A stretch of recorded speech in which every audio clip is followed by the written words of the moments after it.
DPR कैसे payment करेगा उसके रिगार्डिंग। डाटा लेक में जो डीपीआर कंसल्टेंट है, अगर उनको अपना पेमेंट रेज करना है, उसका प्रोसेस क्या है वो हम जानेंगे।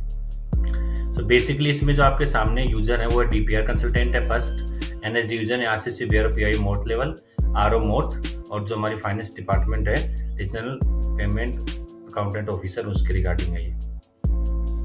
सबसे पहले मैं डीपीआर कंसल्टेंट वो अपना डाटा लेक ओपन करेंगे। ओपन करने के बाद सर्च के थ्रू, सेंट्रल डैशबोर्ड के थ्रू या फिर मेन्यू के थ्रू अपना डीपीआर पेमेंट ऑप्शन चूज है उसमें जाएंगे। ये आपके सामने ब्लू स्क्रीन होगी। अगर आप फर्स्ट टाइम यूजर हैं तो आपके सामने कोई पेमेंट नहीं होगा। क्यों? फर्स्ट टाइम यूजर है। अब मैं पेमेंट रेज करूंगा तो मैं न्यू वाले बटन पे क्लिक करूंगा। जैसे मैं न्यू वाले बटन पे क्लिक करूंगा तो ये इनपुट फॉर्म मेरे सामने आएगा। इस इनपुट फॉर्म में प्रोजेक्ट का नाम आएगा, पेमेंट टाइप क्या है मेरा, एडवांस पेमेंट है, स्टेज पेमेंट है, फाइनल पेमेंट है, अदर जो भी है। देखिए इसमें हमने जो स्टेज पेमेंट है उसमें मैंडेटरी कंडीशन ये कर रखी है कि आपके डीपीआर डिलीवरेबल्स में जो स्टेप है जब तक वो फाइनल अपलोड नहीं होगी तब तक आप पेमेंट नहीं कर पाओगे। सो वो कंडीशन आप ध्यान रखना। एडवांस पेमेंट आप ले सकते हैं, अदर ले सकते हैं, लेकिन स्टेज पेमेंट के लिए कंडीशन मैंने आपको बता दी है। आपका एलओई का अमाउंट अपडेट यहाँ पे है, इसलिए ऑनबोर्डिंग होना बहुत जरूरी है। विदाउट ऑनबोर्डिंग आपका अमाउंट यहाँ पे नहीं आएगा। और कम्युनिटी पेमेंट अब तक कितना हो चुका है, अगर हो चुका है तो ठीक है, नहीं तो जीरो आएगा बाय डिफॉल्ट। इनवॉइस की डेट क्या वो आपको चूज करनी है और यहाँ पे इनवॉइस अपलोड करनी है पीडीएफ फाइल में, और चेकबॉक्स को ट्रू करना है, सबमिट वाला बटन दबाना है। और ध्यान रखना डीएससी आपके पास होना चाहिए। Without DSC you can't submit the invoice form, so it is mandatory to use the DSC. Without DSC you can't submit any invoice in data lake. After filling in the required fields आप submit button को आपको click करना है और DSC आपको काम में लेनी है। अब मेरी रिक्वेस्ट है वो NS division RCC BRO pi mode, मतलब जिसके अंदर मेरी यूपीसी है, जिसके अंदर मेरा प्रोजेक्ट है, उनके पास में मेरी रिक्वेस्ट आ चुकी है। सो वो अपना डाटा लेक ओपन करेंगे, पर्टिकुलर मॉड्यूल में जाएंगे, वहाँ पे समरी के रूप में दिखाई देगा कि भाई डीपीआर कंसल्टेंट ने कौन सी ट्रांजैक्शन आईडी इसमें मेन चीज होती है। कैसे क्या है, हर एक बेस है, एक जैसे प्राइमरी की मान के चलिए ट्रांजैक्शन आईडी है, यूपीसी आपका ये वाला है, पेमेंट टाइप ये था, इनवॉइस नंबर ये है, इनवॉइस अमाउंट इतनी थी, सबमिशन डेट ये है, रिकमेंड कितना किया, वो सारा सब कुछ आपके सामने आएगा।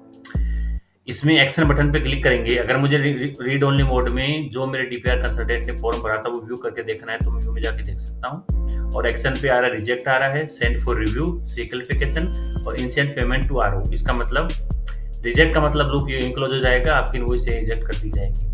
Send for review, concern NS division को पीआईओ लेवल को उनको लगता है कि मुझे अपने इंटरनल डिपार्टमेंट में किसी से रिव्यू करवाना है, then they can use the send for review. और ध्यान रखना कंडीशन सेंड फॉर रिव्यू की यही है, आपको एडमिन पैनल में पहले आपको सेकंड लेवल यूजर ऐड करना पड़ेगा, उसी के बाद आपको ड्रॉप डाउन लिस्ट में आपका कंसर्न ऑफिसर दिखाई देगा, अदरवाइज नल वैल्यू शो करेगी। कभी आप ये सोचिए कि मैं तो भेजना चाह रहा हूँ लेकिन मेरे पास तो कोई आ नहीं रहा, इसलिए पहले वहाँ पे ऐड करना पड़ेगा, देन यहाँ पे रिव्यू होगा। Clarification, if you require some more information या एग्जिस्टिंग इन्फॉर्मेशन आपको लगता है कुछ रॉन्ग है, इन दैट कंडीशन जहाँ से रिक्वेस्ट आई है वहाँ पे रिक्वेस्ट आपकी वापस चली जाएगी। इनिशिएट पेमेंट टू आरओ, आपको लगता है कि आरओ सर को भेजनी है फाइल, बिल्कुल ओके है, तो आप ये वाला बटन क्लिक करेंगे। और एवरी 4 स्टेप के लिए आपको डीएससी लगाना जरूरी है, विदाउट डीएससी आपका काम नहीं होगा। सो यहाँ पे जैसे आप करेंगे तो अमाउंट आपकी ये थी, रिकमेंड आप कितना कर रहे हैं और उसकी कैलकुलेशन शीट है उसको ब्राउज कर देंगे, चेक बॉक्स को ट्रू कर देंगे, सबमिट कर देंगे। सबमिट करने के बाद में मेरी रिक्वेस्ट ये देखिए, अगर उनको लगता है कि मुझे सेंड फॉर रिव्यू करना है तो ये यहाँ पे उनके जो कंसर्न सेकंड लेवल यूजर है उनका लिस्ट आ जाएगी, जिसको भी भेजना पड़ेगा आप भेज सकते हैं, सेंड कर सकते हैं। अब मेरी रिक्वेस्ट है वो आरओ लेवल पे आ चुकी है। आरओ लेवल पे अपना डाटा लेक ओपन करेंगे। ओपन करने के बाद पर्टिकुलर मॉड्यूल में जाएंगे। जाने के वो 3 तरीके हैं, पहला मेन्यू के थ्रू, दूसरा सेंट्रल डैशबोर्ड के थ्रू और तीसरा आपके सामने सर्च बॉक्स के थ्रू। तो यहाँ पे अगर मेरे को रीड ओनली मोड में सबमिशन फॉर्म देखना है कि डीपीआर कंसल्टेंट ने क्या सबमिट किया तो मैं व्यू पे क्लिक करूंगा, यहाँ से रीड ओनली मोड में व्यू कर सकता हूँ। हाँ, मैं एडिट कुछ नहीं कर पाऊंगा, केवल व्यू करूंगा। और समरी के रूप में देखना हो तो ये समरी के रूप में देख सकता हूँ मैं। अब बारी आती है एक्शन की, तो यहाँ पे सेंड फॉर रिव्यू, रिजेक्ट, सी क्लिफिकेशन और प्रोसीड फॉर पेमेंट, ये 4 ऑप्शन आ रहे हैं उनके पास। तो सेंड फॉर रिव्यू भी इंटरनल डिपार्टमेंट के लिए होता है, फाइल को सेकंड लेवल यूजर के लिए। रिजेक्ट का मतलब लूप आपका यहीं क्लोज हो जाएगा। सी क्लिफिकेशन है, जहाँ से मेरी रिक्वेस्ट आई है वहाँ पे मैं दोबारा भेज सकता हूँ कि उन्होंने जो इन्फॉर्मेशन भेजी थी उसमें कुछ मिसिंग इन्फॉर्मेशन है या रॉन्ग इन्फॉर्मेशन है, तो मैं वापस उन्हीं को फाइल भेज सकता हूँ। और प्रोसीड फॉर पेमेंट का मतलब मुझे प्रोसीड करना है प्रोसेस को, उसके रिगार्डिंग है। चारों एक्टिविटी में डीएससी मैंडेटरी है, विदाउट डीएससी आपका काम नहीं होगा।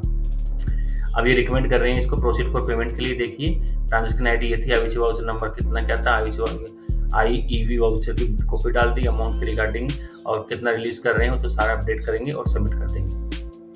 Bye clicking proceed for payment option or mode can change some details fields in already field. वो देखिए इनके पास में प्रोविजन होता है कि अगर उनको लगता है कि जो डाटा है उसमें कुछ चेंजेस करना है तो कर सकते हैं, बट ध्यान रखना इनवॉइस से ज़्यादा अमाउंट नहीं डाल सकते हैं लोग। अब मेरी रिक्वेस्ट है वो PRO लॉगिन में जो मेरा फाइनेंस ऑफिसर है उनके पास ली जाएगी। RO पेमेंट अकाउंट ऑफिसर है उनके रिगार्डिंग वो अपने डाटा लिंक ओपन करेंगे, पर्टिकुलर मॉड्यूल में जाएंगे तो अप्रूव फॉर पेमेंट कर सकते हैं या फिर सी क्लिफिकेशन कर सकते हैं। सी का मतलब दोबारा फाइल RO लेवल पे चली जाएगी और उनको लगता है बिल्कुल ठीक है अप्रूव करना है तो अप्रूव कर सकते हैं यहाँ पे। सो ये इस पर क्लिक करेंगे, ये देखिए उनके पास में transaction ID, IO out number और सब कुछ फिल करके उसको सबमिट कर देंगे। ये कौन करा है, ये फाइनेंस डिपार्टमेंट के थ्रू फिल की जा रही है और जैसे अपडेट हो जाएगा पेमेंट जो मेरा पेमेंट अप्रूव्ड है उसका ऑप्शन आ जाएगा।